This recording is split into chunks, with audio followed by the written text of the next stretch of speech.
Lors de cet atelier, les participants se sont interrogés sur la manière d'accompagner les équipes d'ETP pour les aider à prendre en compte et s'intégrer dans la dynamique de territoire et l'offre locale. Les participants à l'atelier ont été répartis en 4 sous-groupes afin de faciliter les échanges. La mise en commun de leurs travaux a permis de mettre en avant l'importance d'un diagnostic de territoire. Celui-ci devra recenser l'offre existante en ETP, programmes déclarés, actions ciblées et équipes, mais aussi l'ensemble des acteurs impliqués ou mobilisables, tels que les associations de patients, les structures sanitaires, sociales, médico-sociales, ressources, ainsi que les instances.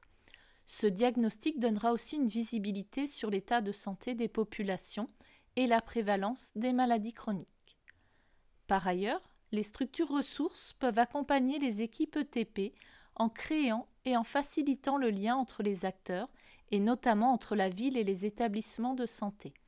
Cela peut passer par la création d'annuaires et de cartographies, mais aussi d'espaces et de temps d'échange facilitant l'interconnaissance des acteurs. Elles pourront contribuer à la construction d'une culture ETP commune, mais aussi d'outils de liaison. Dans un second temps, les participants ont cherché à identifier les possibilités de mutualisation de ces actions entre centres ressources régionaux.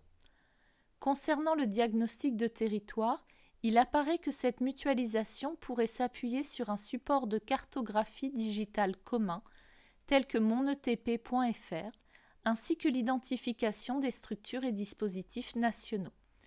Cependant, la temporalité des besoins des différentes équipes, la variabilité des ressources selon les régions, ainsi que la compatibilité des trames d'annuaires et de cartographie peuvent constituer des freins à cette mutualisation. Le droit à la propriété intellectuelle, les croyances et représentations, l'appropriation de supports et outils créés par d'autres peuvent aussi compliquer des projets de mutualisation.